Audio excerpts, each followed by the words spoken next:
في ربوع المجد كنا نصنع النصر المبين ونبيد الظلم إنا لنا نور اليقين في ربوع المجد.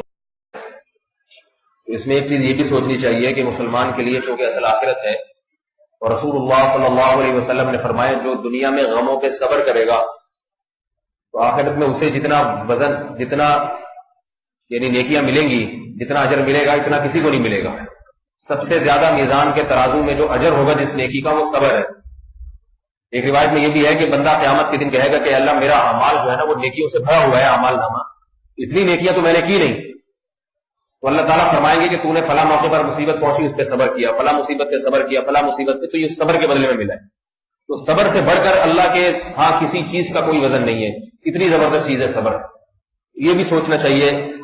آج کل خودکشی کا رجحان بڑھ رہا ہے بہت زیادہ، کیونکہ حوصلہ نہیں ہے، صبر نہیں ہے، دنیا کو سب کچھ سمجھتے ہیں. کل کسی نے بتایا کسی کی لڑکی کی اتنی محبت کی شادی ناکام ہو گئی، وہ اس نے اپنے آپ کو مار کے ہلاک کر دیا.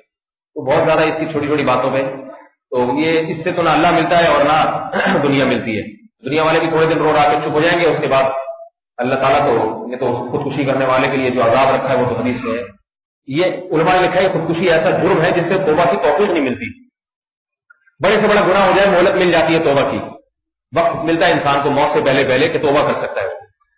کرنے والے کر لیتے ہیں، بدقسمت نہیں کرتے. لیکن خودکشی ایسا جرم ہے جس میں توبہ کا ٹائم اس نے خود ختم کر دیا. اللہ کو کہہ رہا ہے میں ایسا جرم کروں گا کہ میں توبہ کی مہلت بھی مجھے نہیں ملتی. اس کو معمولی نہ سمجھے اپنے آپ کو جو ہے اس طرح سے ہلاک کر دینا. اور قابل ترس نہیں ہوتا خودکشی کرنے والا. میرے پاس اطلاع آتی ہے نا فلاں خودکشی کر دی، ہائے بیچارہ. میں کہ بیچارہ نہیں ہے. جس کو اللہ بیچارہ نہ سمجھ رہے ہیں اس کو ہم کیوں بیچارہ سمجھ. نبی بیچارہ نہیں سمجھتے اس کو. ایک دفعہ خودکشی کرنے والا نبی کے پاس میت لائی، آپ نے جنازہ پڑھنے سے انکار کر دیا. تو علماء نے لکھا ہے خودکشی کرنے والے کی جنازہ مقتدی قوم کا رہبر نہ پڑھائے، عام لوگ اس کے جنازہ پڑھائیں. تو اتنا بڑا جرم ہے. اس لیے کیونکہ اللہ سے مایوسی ہے کہ آپ سمجھ رہے ہو کہ کوئی آپ کچھ ہو ہی نہیں سکتا، اس مطلب اللہ ہی نہیں ہے. تو جب تک اللہ ہے تو سب کچھ ہو سکتا ہے. جب وہ اللہ تعالیٰ سمندر میں حضرت موسیٰ کے لیے راستے بنا سکتا ہے اور سورج کو مشرق سے نکال کر مغرب میں غروب کر سکتا ہے تو سب کچھ ہو سکتا ہے. کوئی چیز ناممکن نہیں. اور اگر نہیں ہو رہا تو اس میں کوئی حکمت ہے اور اللہ کی طرف سے کوئی مصلحت ہے. اور یقیناً اللہ کی مصلحت ہے. ہم اپنی مصلحتوں کو اتنا نہیں جانتے جتنا اللہ جانتا.